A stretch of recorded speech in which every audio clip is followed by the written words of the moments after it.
Okay. Good evening, ladies and gentlemen. Welcome to the second of two interviews this evening.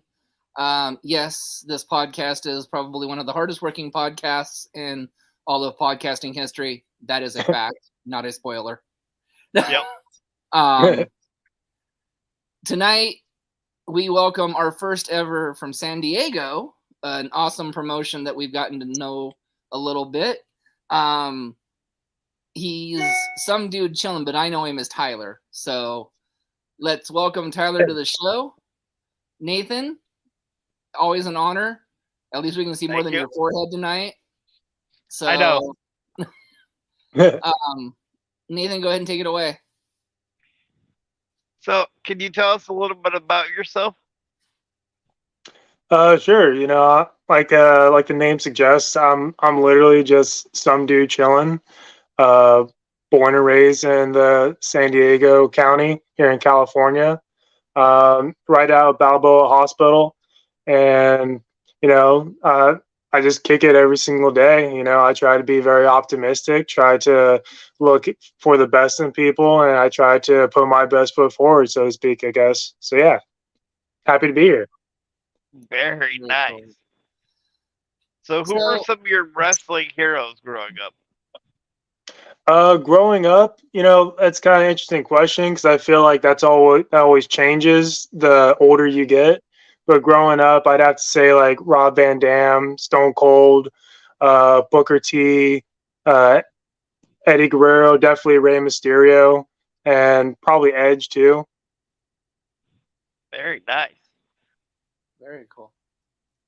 So, did you always know you wanted to be a professional wrestler, or was there some other career path that you wanted to do? I guess another career path I was looking at going to actually was art. I used to dabble a lot with graphic design and things of that nature. And then I've always had that itch, in the back of my mind of, like that what if.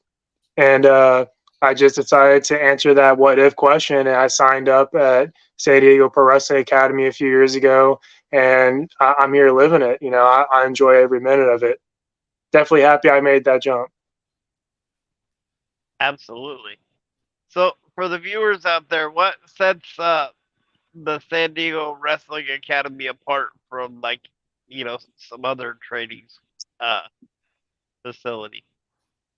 Um, I mean, we all do the same thing. We all try to teach everyone like the best that to be the best you possibly can be. Be safe. That's the biggest key. I think that we definitely strive to put first foremost is safety above everything, and then try to challenge yourself, but also hold yourself kind of accountable because you everyone's their own worst enemy, and if you can kind of combat that in the best way possible, then you're just going to strive and you're going to definitely see your career take off, or at least start seeing the building blocks or dominoes start falling in line in the way that you hope to. But at the same time, patience is key, and keys open doors, and you just gotta play the field the way that it's dealt you, I guess. I love your answers. Oh, thank you, man. Very, very awesome. We've done a lot of interviews, and this is, probably one of the most chilled and laid back we've done. So we appreciate it. So Appreciate that. let's get into some of our favorites, top fives. Okay. Let's do top 5 tag teams of all time.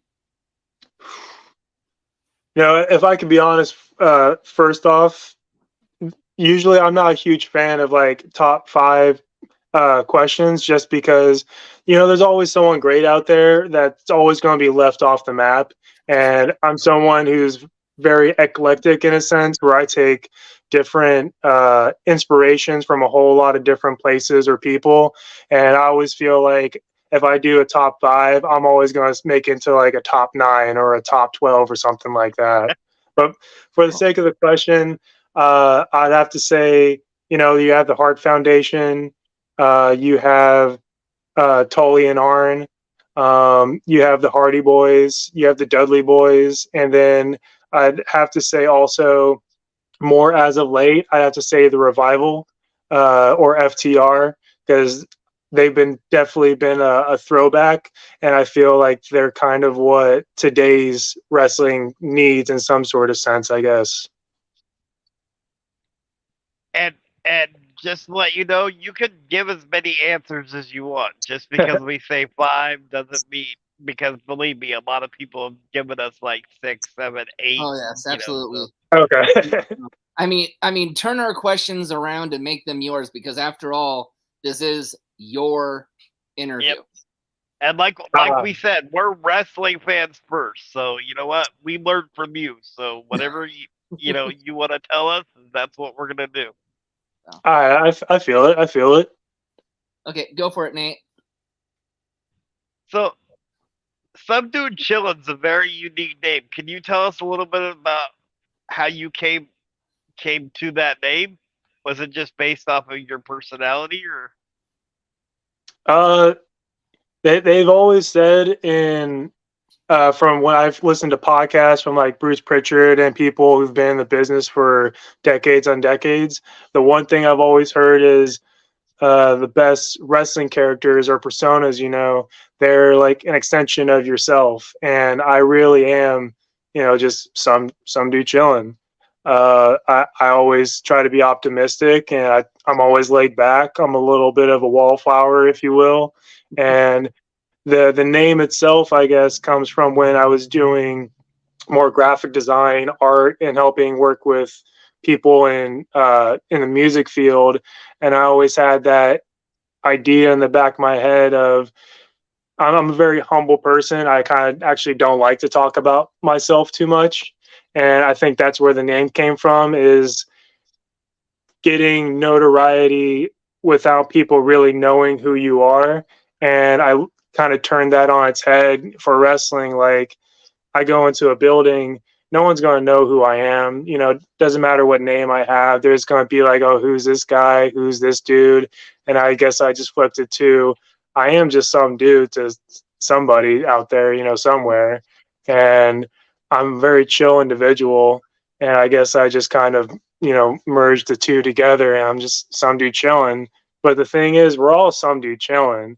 We're all just doing our thing. We're all just trying to get through life. We're all just, trying to do the best that we can with what we got. And I feel like, we're all actually some dude chilling in some way.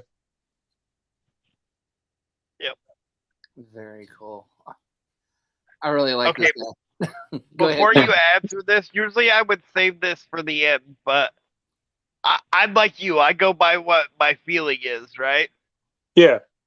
I want to thank you so much, because one of my best friends in life was a pro wrestler, but he was also a graphic artist and stuff, and like had your same attitude. So you coming on like to the podcast and just being yourself has brought back so many memories and feelings for me in this like moment that I just had to say that. So Oh man, I appreciate that. That's too dope, honestly. That's very humbling. Thank you. Yeah, all right. He makes it really hard for me to do my character too. So I mean, so there's that. This is just a chill, lay back interview, man. So What's up? So Nathan's favorite snack is anything with peanut butter. So what is your favorite cookie or snack? Oh man, I gotta say I love Kit Kats. And if it's not Kit Kats, then I will straight up ditch somebody or the people that I'm with if I see a churro cart. Like last time I was at a Padres game, I just saw that there were people selling churros. I didn't even say anything to my friends. I just went ahead and just stopped to buy a churro, and then they just found me. I love that stuff. Nice. But actually, let me ask you guys a question if you don't mind. Sure. So Yeah. I like Kit Kats, but I don't break them off. Do you guys break off your Kit Kats when you eat them, or do you just eat them whole? Because I just personally feel like, if I'm buying the Kit Kat for myself, why break it off? I'm just going to, chow down on that thing.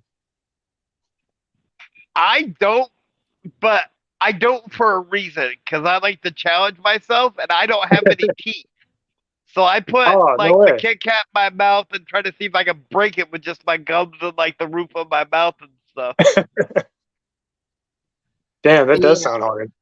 Yeah, he's quite a unique character. You know, there's a story I'll share here in a minute with him too. But I normally, because I'm more self, you know, I break them off and then just kind of tease everybody around me with them. Yeah, and go from there. But the story is, you know, you brought up your Padres story, so I'm going to bring up our Mariners story. I took him to a I took him to a Mariners game last year, and you know he lives in a nursing home, so he can never get hot dogs. So he goes, "Hey, Tony, go get me a hot dog." Okay, no problem. So I go get him a hot dog, and what he forgets are the hot dogs are these sausage dogs, so it has a second coating in it. So he goes and he goes, you know, just load that thing up with mustard, you know, and bring it back to me. It's like, oh, okay, well, you know, here you go. You know, I go and I sit down and I start watching the game again. And the next thing you know, here he is struggling with his hot dog, and you finally hear it pop. And I look over and he's got yellow all over his beard, and Oh man, the sausage The dog. damn thing exploded. The sausage dog exploded, and the mustard exploded in his face. Oh, that wasn't like blistering hot or anything, was it? I hope it wasn't. No. Although I realized at that point that's probably what a robber feels like when you're robbing a bank and it's like the dime pack and Oh my gosh. Anyways, Nathan, go ahead. So what's the scariest injury you've ever had? Oh man, scariest injury I've ever had so far was actually before I started wrestling. It was actually doing ring crew for a wrestling show that I was helping out with, and this was maybe within the first month of me in my wrestling training, and there was just an accident where something fell on my head, and I had to go like to the hospital, get a couple stitches, but I still, after everything was done, I still came back, helped out with ring crew, and then I showed up the next day and helped out with ring crew for the actual show. So I don't know if that's a test to my determination or, you know, just goodwill effort, but yeah, I'd say like that's the scariest like injury I've had so far, but it wasn't too bad though. I could see that. Yeah, it wasn't too bad overall. Okay, so let's just get your top list of female wrestlers of all time, and you can list as many as you want. Yep. Okay. I definitely would have to go with damn, too many. I'd probably have to go with like Molly Holly's up there. Jacqueline. I feel like those two were definitely trailblazers in different ways for like women's wrestling. I'd definitely have to go with Lufisto, Mercedes Martinez, definitely from the independent side. And then you got Asuka too. And then I know that she can be like a controversial one here and there, depending on who you ask. But I have to say Charlotte Flair too. She's definitely you either love her or hate her type of individual. But I think that just shows like how good of a pro wrestler that she is and character that she can be.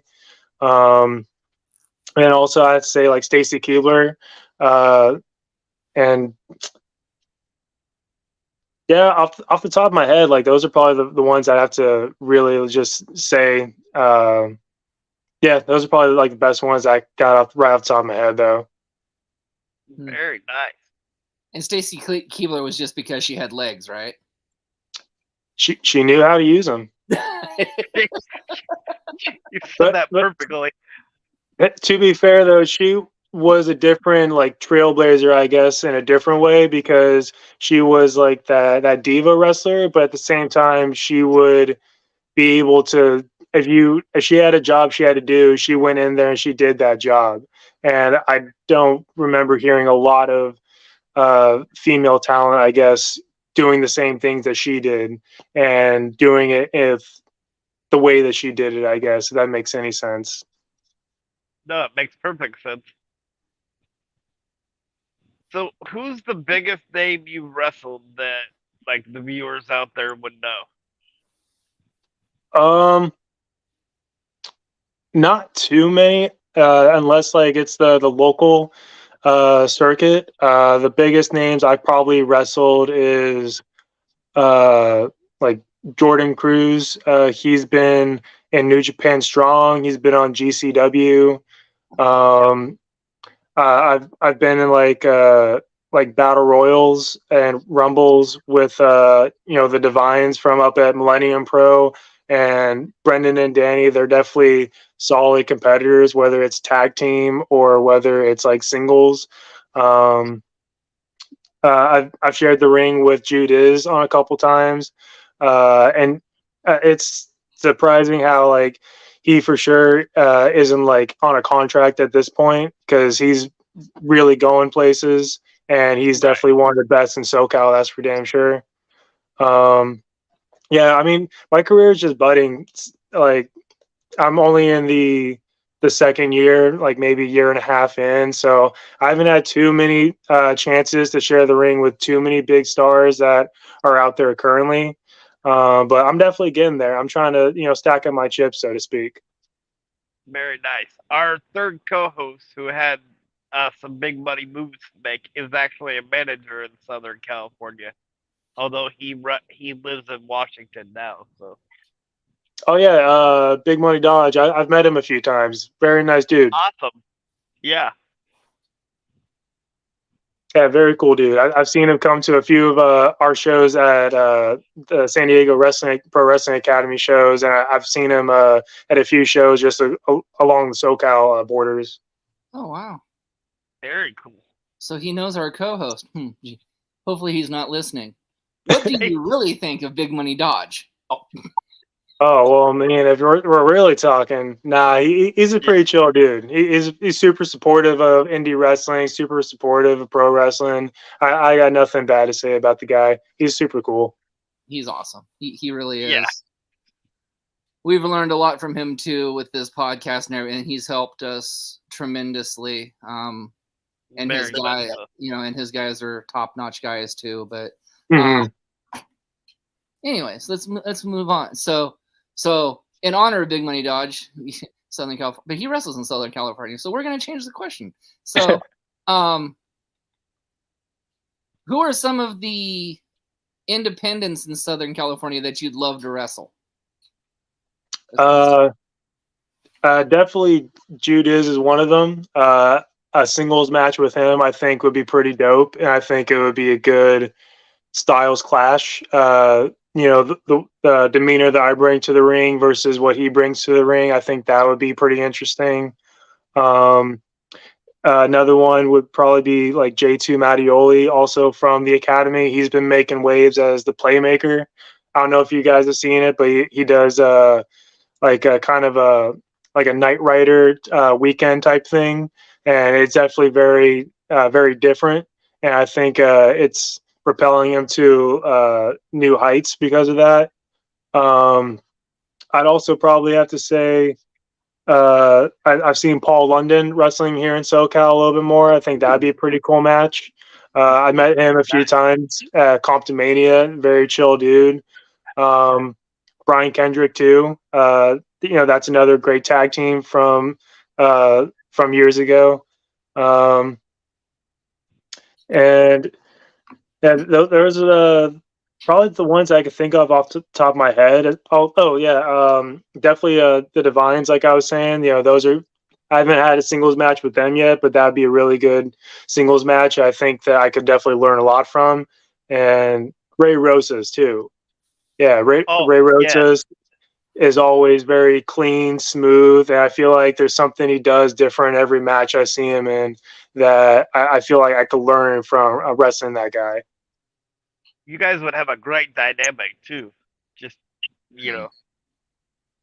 Let's throw let's throw another couple names out at him. How about Jimmy Mayhem or Boom Shasta? Oh, Boom Shasta, that's one of my dogs right there. Like, he's super dope. Met him a few times at Comptomania. We just hit it off. I definitely would love to wrestle Boom Shasta one on one. I've only had the pleasure of being in the ring with him on like maybe one or two occasions, but never actually like 1-on-1 though. Okay, Big Money. If you're watching, Big Money, make it happen. You need to book your VP of Big Money Exchange against this man. Oh, I have to wrestle all the Big Money Exchange? No, just Boom Shasta. No. Boom Shasta is the VP of Big Money Exchange. So I can make that match happen. Okay. Yeah, that sounds pretty dope. Let's do that. Yeah, we'll make it happen. Thank you. In fact, I will talk to Big Money right now. Go ahead and ask your question. What's the best gimmick match you've ever been in? I haven't been in too many actually. I've only been in one hardcore match, and I've been in an I Quit match, and I feel like they were both a little bit similar. But I would also have to say that as I had a lot of fun in the I Quit match. I was wrestling Aiden Way over at Comptomania, and then and the hardcore match, it was for the tag team championships at my my home school, my home promotion, and it was me and Artorias from Santino's at the time, and we were the team High Fantasy, and we wrestled the Shady Boys in a hardcore match, and that match definitely got pretty wild at a few different occasions. And you know what? I was actually at Wrestling Pro Wrestling, and I was in a Boogaloo Brown's Boogie Down. I think that's what it was called.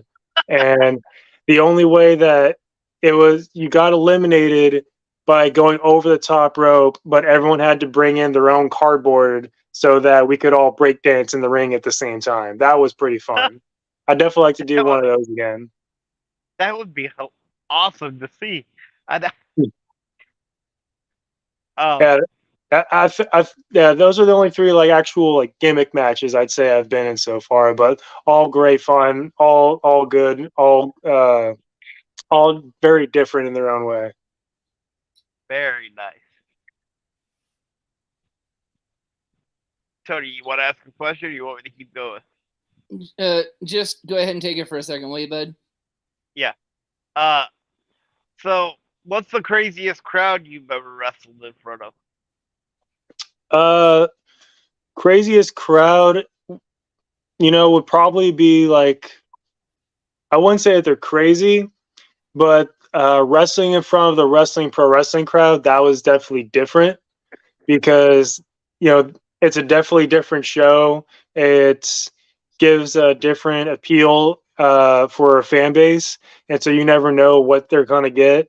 And then after that, I would probably have to just say, most crowds at different SoCal events, because it seems like there's always a different genre of wrestling that each crowd is looking for in SoCal. You have some that are just more family oriented, and they're not necessarily crazy, but they go, they pop off for like stuff that you wouldn't expect. And then you have like those hardcore crowds that, they want the violence. They want really good chain wrestling. So it kind of depends on like what the promotion is, so to speak, I guess. Very nice. The one that I had, because I got involved in wrestling a little bit with the guy I was telling you about before. Mm-hmm. We were up at a flea market up in Hillsboro, Oregon, and they were in a tag match, but they wanted to use a cookie sheet. Yeah. And so I'm in a wheelchair, so they're like, "Here, hide the cookie sheet behind your back in the wheelchair, while you're sitting in the crowd," which is fine. But they didn't tell me they were in the main event 3 hours later. Oh, geez. So for 3 hours, I'm sitting in the hot sun with a cookie sheet behind my back, looking at the entrance, going, "Anytime, guys, come on now." So you could have just pulled out a book and just started like going through a couple chapters right there. Exactly. That actually does remind me. I have wrestled in items on a pole matches, and a lot of those were kind of like in front of those similar crowds, like flea market crowds, so to speak. And Yeah. those are pretty interesting too. Um. So what's the best advice that your trader's given you, and do you still use that advice today? Um, up above all else, be safe. Because you or the person you're wrestling with or the people you're wrestling with, everyone has families to get to at the end of the day, and everyone wants to be able to get home to their families too. So I think safety is a big importance, but also eating right, taking care of yourself.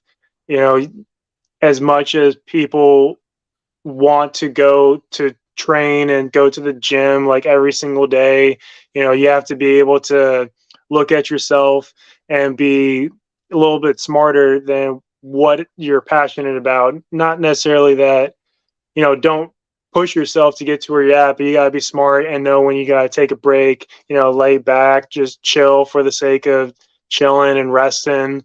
And knowing when to take like a day off so that you can just enjoy time with your family or, time doing things that you love outside of wrestling.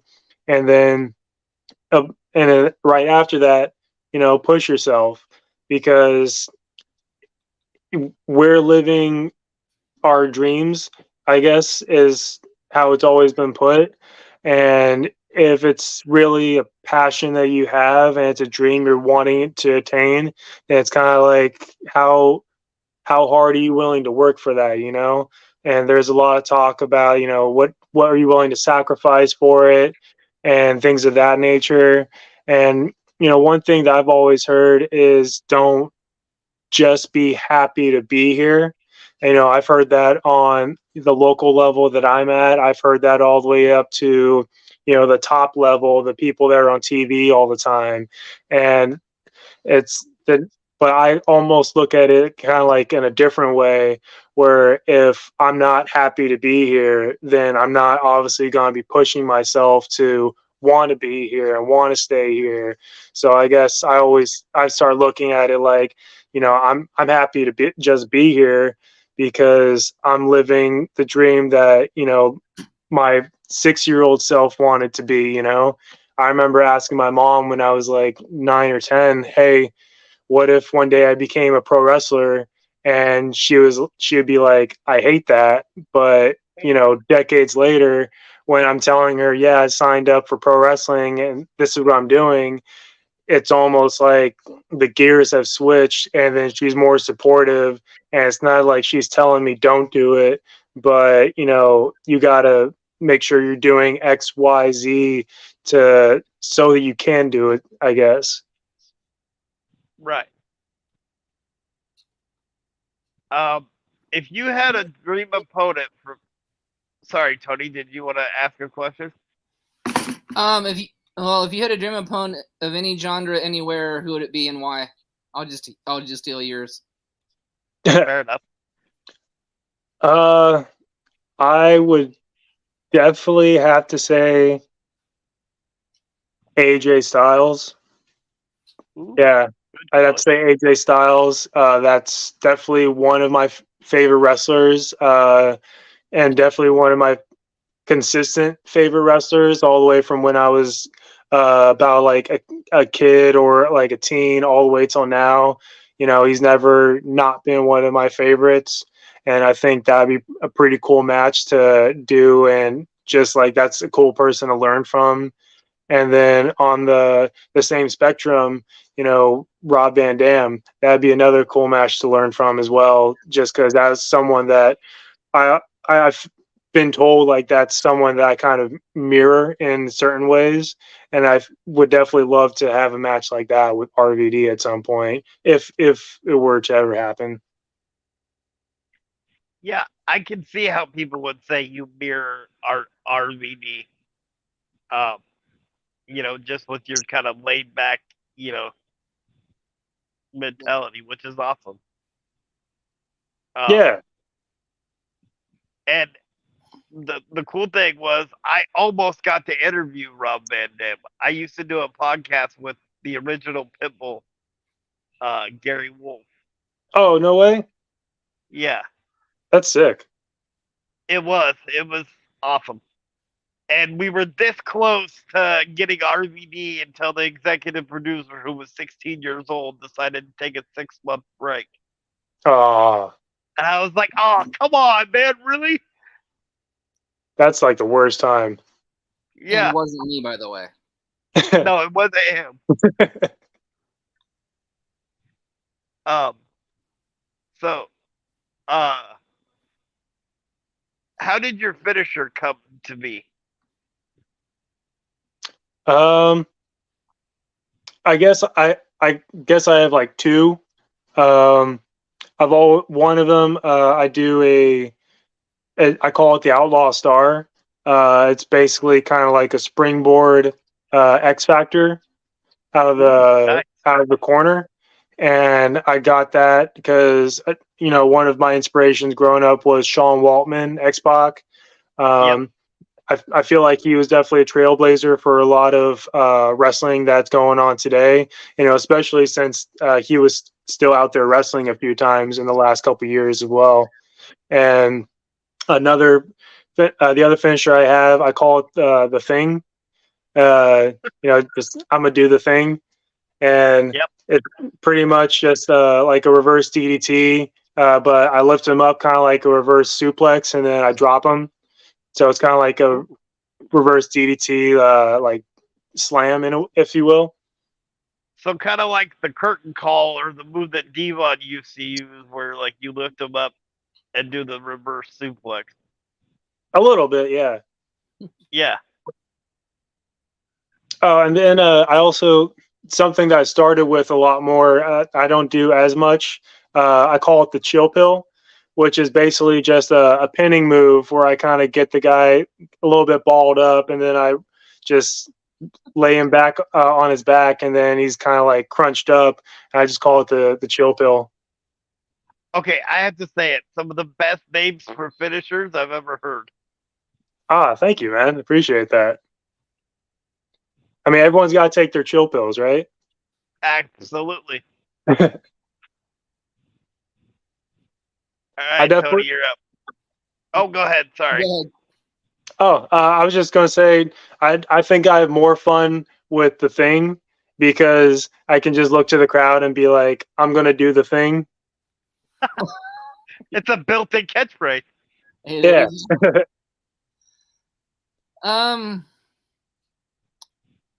Let's see here. I always love this. I always love this question and the answer that comes with it. So let's just go ahead and get right into it. Okay. In your opinion, the best wrestler turned actor? Ooh. I feel like there are two, and I feel like it's always going to be split between these two, and that's The Rock and John Cena. And I think the only reason that there's a split is one is one's made more of a career out of like being the actor, and then one is making more of a career of being a Hollywood personality, I guess. But I feel like those are the only two that you could always go back to and say they're the best wrestlers turned actors is Dwayne Johnson and John Cena. That is a very good way to put that. I mean, because they both do action movies now. They've also both been kind of close to being in the same action movies at the same time, but they definitely have their own separate parts, I guess. Yeah, very much so. Absolutely. So we asked you who your dream opponent would be. If you had a dream tag team partner, who would it be and why? Oof. Dream tag team partner.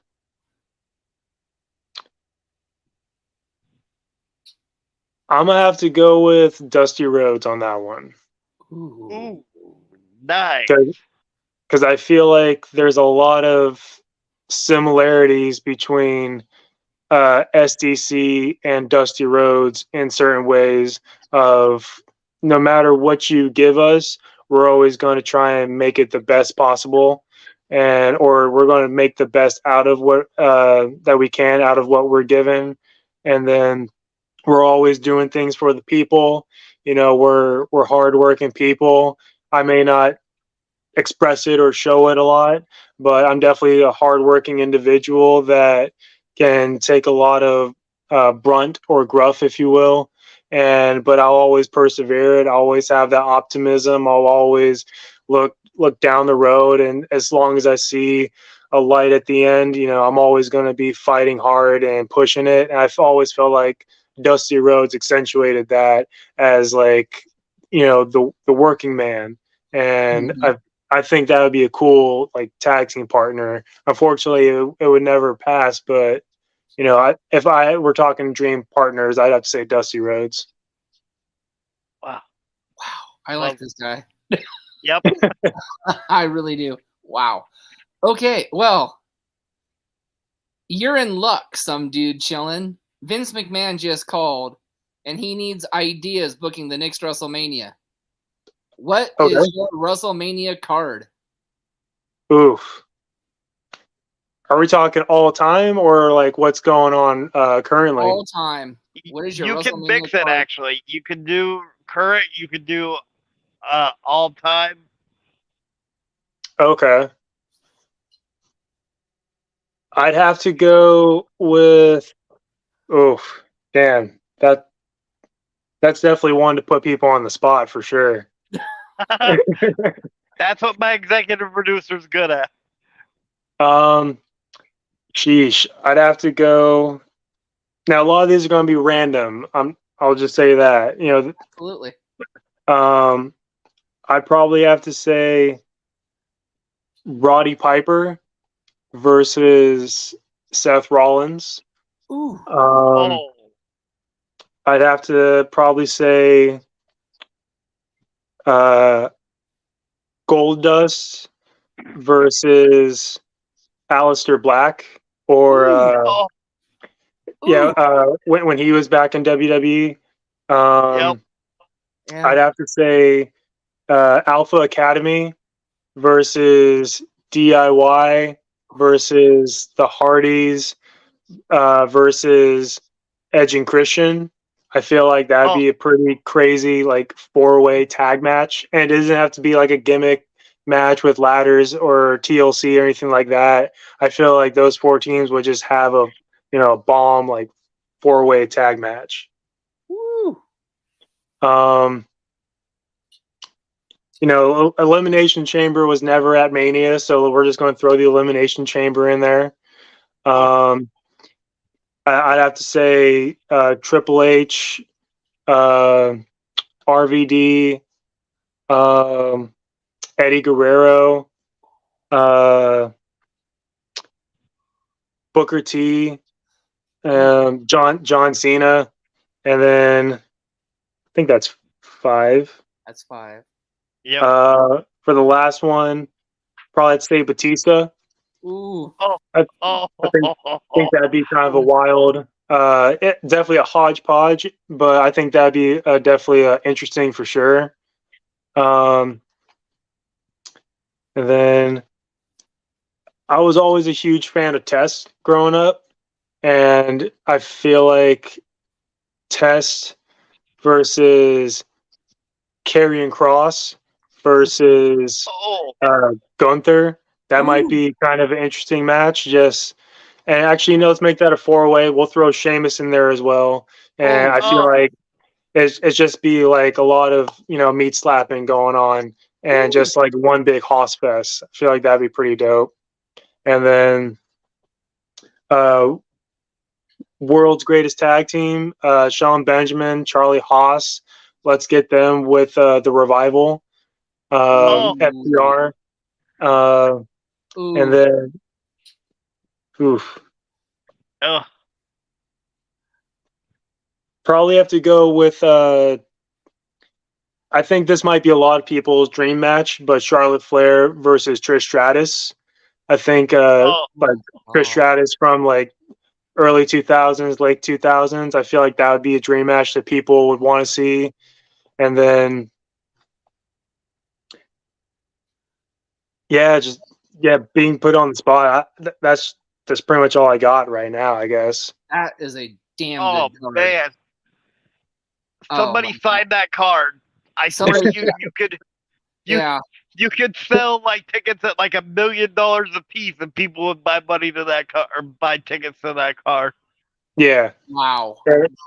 Very okay. Not worthy. Yeah. Oh no. Nathan, your question, bud. Good luck.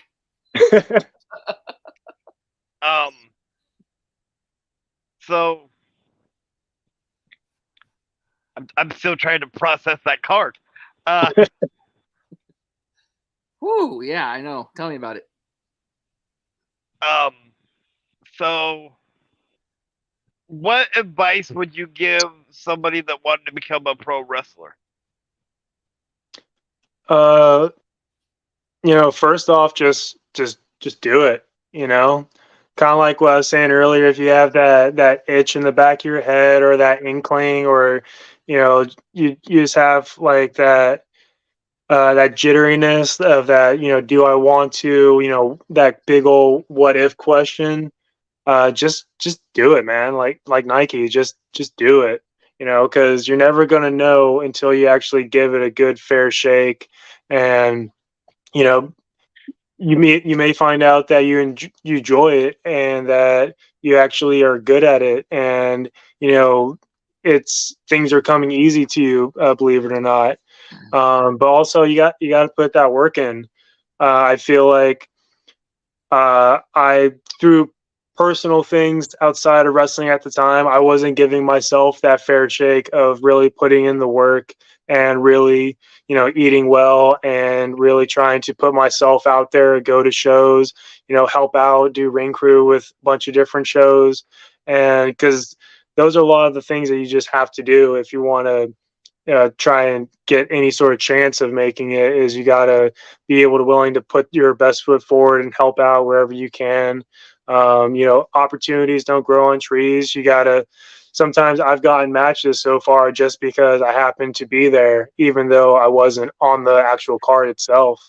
And, just how determined are you? If this is a dream you really want and you've always thought about trying to get it, are you just going to be, no pun intended, just chilling at home, just snacking on like Cheetos? Or are you going to snack on those Cheetos after you hit the gym for an hour or two? And then how many days out of the week are you going to hit that gym? How many days out of the week are you going to make time to go to training? Like one of my trainers said recently, you could spend, actually, no, we did a seminar with Rocky Romero just a week or two ago at our academy. And he flat out said, are you going to spend your Friday night hanging out with your friends? Or if you really want this, are you going to hop in the car with some of your wrestling friends and go to the shows that they're working on, and then possibly like help out with that show? Or even like, just because you're there, maybe someone else doesn't show up and that opens a spot for you. Or even if you're not wrestling, you get to watch everything that's going on. You get to watch everything from the business, all the matches, and you get to experience that world. And who knows, maybe you meet somebody that gives you that opportunity later down the road. So it's all about just kind of like timing and patience overall. You got to have patience. You got to be able to enjoy what you're doing, but also be patient of the fact that it's not everyone's time at one time. Not everybody got famous, or not everybody got that brass ring or that championship all on the same night, all for the same title. Everyone has their own time and place, so to speak, but it's also kind of like how hard are you willing to work to make that time and place happen for you when it's appropriate for you, I guess. A great answer.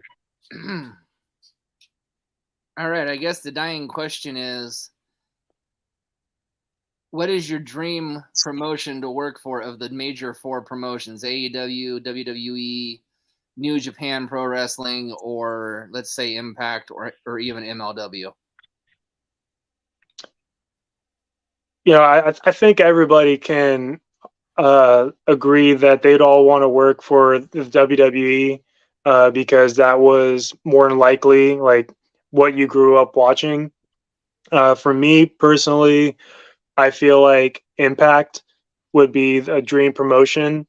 Just from everything I see, it seems like there's a lot more not freedom, so to speak, but more liberties for people to be who they want to be and how they want to kind of present themselves. And even for people kind of just coming up who just got signed and have no real notoriety to them, I feel like that's something that Impact offers, that they give you a fair shake at being who you are and who you want to be, rather than just, all right, here's what we want you to do. Here's what we want you to dress as. Here's your name. Now go out there and make it work. But also, all the same, the best wrestlers will be able to take that and then run with it and then make it the best thing possible. But I definitely have to say Impact for sure. Out of all of them, as much as I would love to have a chance to work in every promotion, every big promotion possible, I'd say Impact is the dream one for me. Nice. Your favorite managers of all time, in honor of Big Money Don, by the way. Okay. I'd have to say Bobby Heenan. That's definitely like an ideal one for sure. Stu Hart. Uh, a lot of the great wrestlers that we look back to and we revere, like they were managed by Stu Hart at some point, or he helped them along the way to get to who they eventually became. And then I also have to say Mouth of the South. Jimmy Hart too. That was just a recognizable person that I always grew up watching and seeing with some of the greats at the time when I was a kid watching wrestling. Very And Paul Heyman. You can't forego Paul Heyman. He's a great manager, and he always builds the best out of the person that he manages without like putting the spotlight on himself, I guess, if I had to say it like that. I kind of have a funny story about a manager, and no, it's not Dodge. When I was doing that thing with Gary Wolf, we interviewed Bill Alfonso, Rob Van Dam's manager. The only problem was nobody told me he'd bring the whistle with him when he did the interview. So like after every word he whistled into the phone. After an hour interview, I think I was deaf for like 3 weeks. Oh no. Oh, he must have just been blaring that thing, huh? If you were feeling like that. Oh yeah, because it was as loud as it always was when he was a manager. So yeah. So how many times did he do that before you just kind of like put the phone away from your ear? I can't.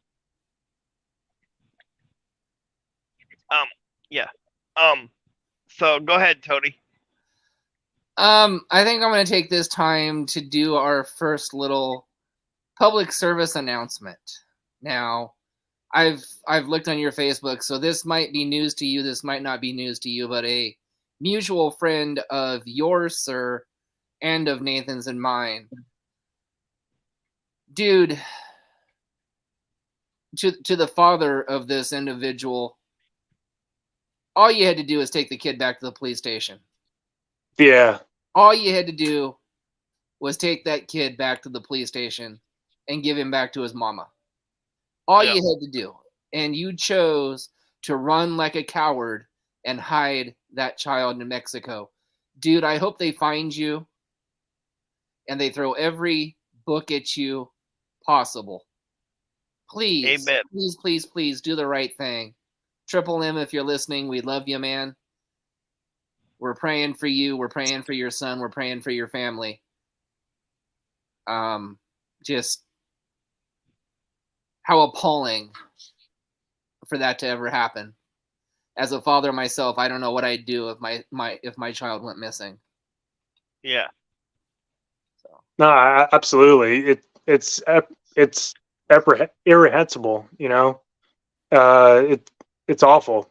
I'm right there with Mike. I'm hoping Hansel comes home safe and sound. And before you ask your next question, Nathan, we are offering Mike Martinez a half hour on this podcast before our interview tomorrow night with Boom. Awesome. Yes, Nathan, that is now official. I have talked to Dodge. It is happening. So before Boom, we get a half hour with Mike. Amen. Whatever he needs. So, all right. So go ahead and go to your next question. That was just me breaking character for just a minute.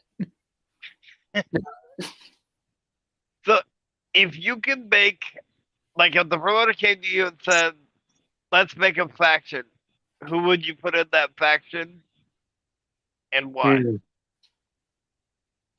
Oof. I'm gonna go with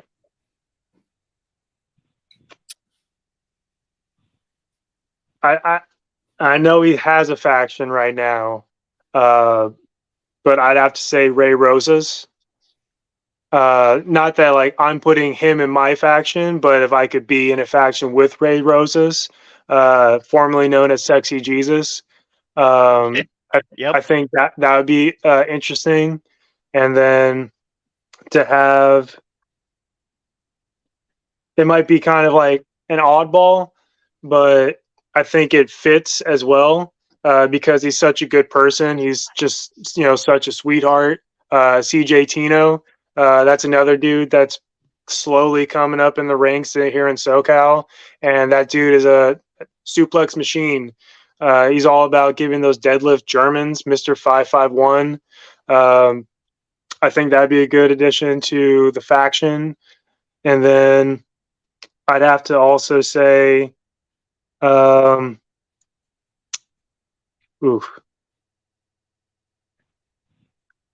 he actually is about to debut at our pro wrestling school this Sunday at Spotlight. But Boa Silva, that dude comes from a fighting family, and is very humble person at that, and he knows what it takes to persevere. And I think that'd be a cool member of the faction as well. And then just to keep things, chill and mellowed out, I'd also have to say Grim Reaper too. Have to have Grim Reaper from GCW in it as well. I think that'd make things interesting. This is just all top of the head spitballing, but I think that'd be an interesting faction. That sounds awesome to me. Yeah. All right, Tony, you're up.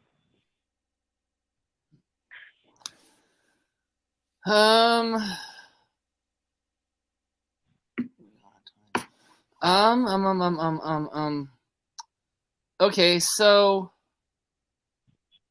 what are your future goals in wrestling?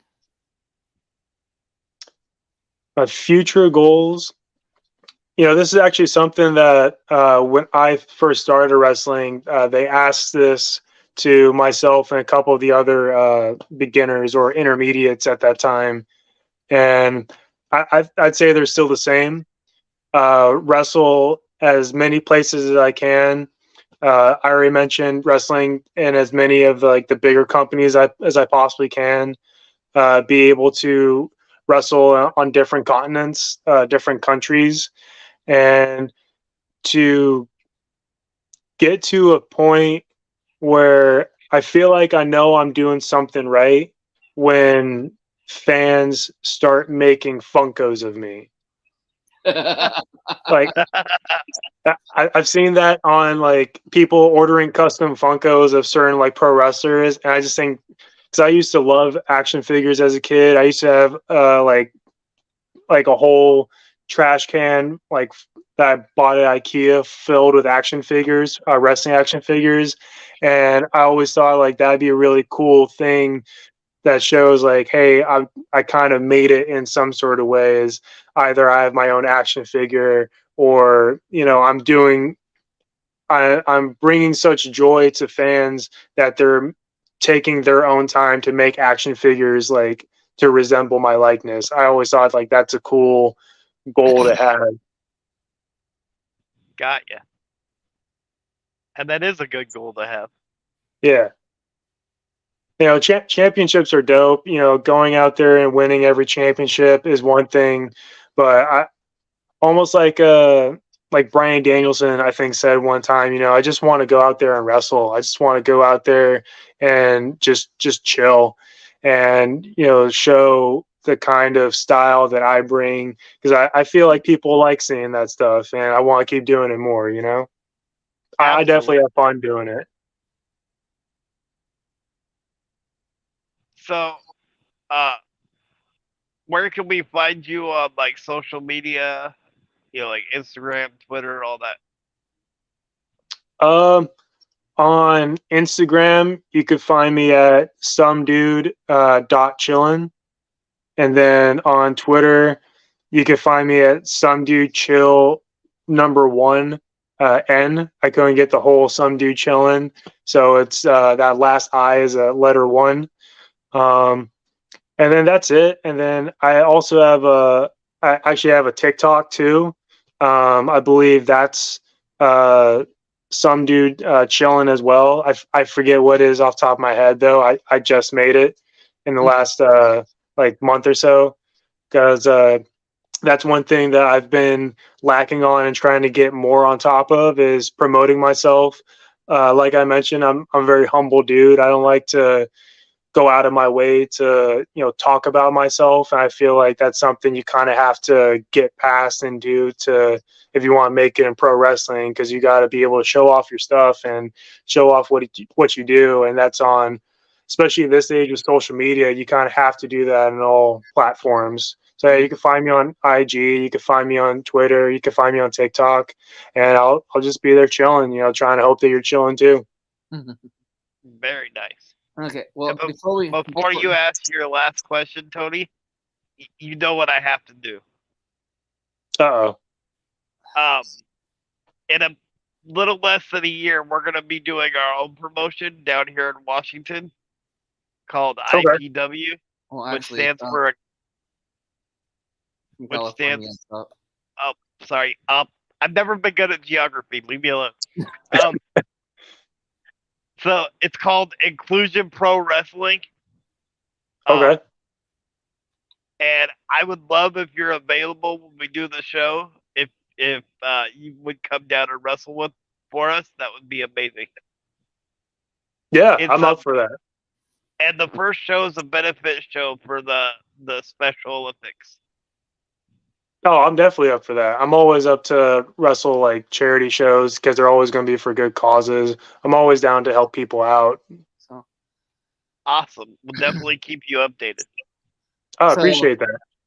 So with that, I'll go into closing. But, before we do that, if you actually had a chill time, hey, talk to your people at your academy. Have them check out this podcast. Have them come on and be guests. Yeah. We love promoting up and coming stars, even stars that have been for 20 years. It's like we said, we're just chilled back wrestling fans. Yeah. Or if we can steal a word from Doc Gallows, nerds. But just anybody that you think would be a good interview or want to have an interview, send them our way. You know. Yep, and you're Yeah. more than welcome definitely. to come back at any time And too. absolutely, that includes you. If you want to come back on at some time, you're more than welcome. But I appreciate that.